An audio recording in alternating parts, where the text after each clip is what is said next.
Perkenalkan, nama saya Putri Yohana Parhusip dengan NIM 215314169. Pada kesempatan ini, saya akan membahas tentang algoritma CDA atau Centralized Distributed Approach. Dalam pembahasan ini, ada dua garis besar yang akan dibahas secara sederhana, yakni yang pertama pengertian, di mana kita akan memahami secara sederhana algoritma CDA. Lalu yang kedua ada penggunaan, di mana kita juga akan membahas bagaimana penggunaan atau cara kerja algoritma CDA. Kita masuk ke pembahasan yang pertama, yakni pengertian.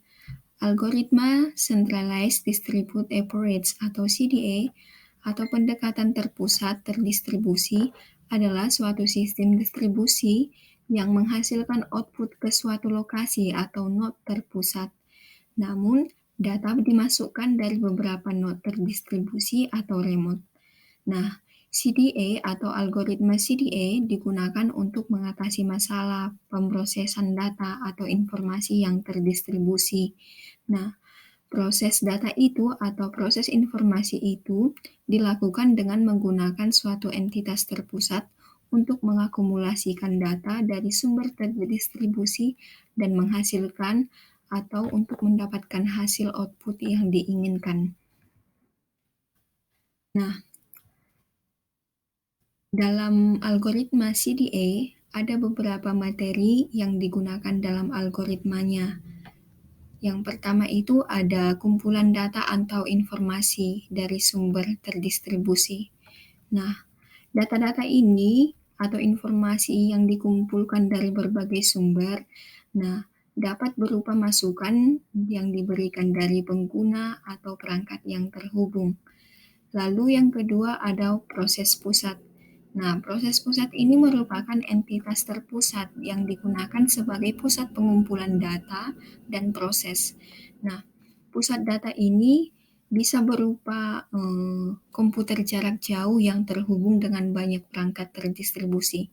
Nah, misalnya, satu komputer itu merupakan suatu server yang barangkali terdiri dari banyak-banyak komputer yang bisa berkomunikasi secara langsung dengan server. Lalu yang ketiga ada protokol komunikasi. Protokol komunikasi algoritma CDA ini menggunakan protokol komunikasi untuk mengirim dan menerima data antara perangkat terdistribusi dengan pusat. Nah, bagaimana suatu komputer itu bisa terhubung dengan server yang tadi, server yang ada di pusat. Nah, protokol ini harus aman dan dapat diandalkan untuk memastikan keamanan data dan keakuratan. Lalu yang berikutnya ada algoritma pemrosesan atau proses ya. Nah, algoritma CDA ini menggunakan algoritma pemrosesan untuk menghasilkan output dari data yang dikumpulkan oleh pusat. Nah, algoritma ini juga melibatkan proses pengolahan data seperti filtering, sorting, dan analisis data. Lalu yang terakhir ada output atau hasil. Nah, hasil output dari algoritma CDA ini dapat berupa ringkasan atau laporan. Laporan berupa grafik atau juga hasil visual atau bentuk lain yang sesuai dengan kebutuhan pengguna. Nah, dalam hal ini, algoritma CDA ini sebenarnya dapat membantu banyak orang ya, atau secara khusus mereka yang bekerja dalam pemrosesan data atau informasi yang terdistribusi dari berbagai lokasi, dan pengguna dapat juga dengan mudah mengakses data dari entitas terpusat ya, atau dari server.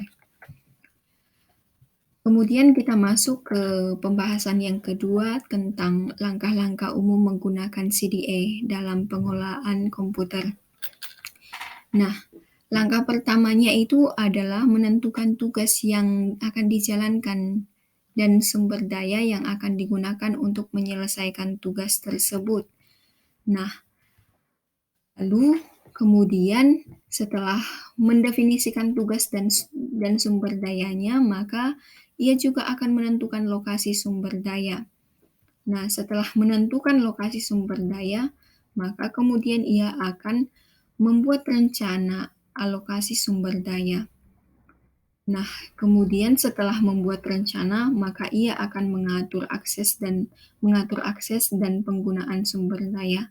Mengapa harus diatur seperti tadi? Karena ada protokol eh, sangat dibutuhkan untuk keamanan dan keakuratan data begitu. Lalu yang terakhir itu adalah monitoring dan pengaturan. Nah, pada saat monitoring ini hal yang dilakukan untuk memastikan bahwa sumber daya digunakan secara efisien dan optimal, serta mengidentifikasi dan menyelesaikan masalah yang muncul. Baiklah, demikian pembahasan kali ini tentang algoritma CDA. Semoga dapat membantu dan saya ucapkan limpah terima kasih.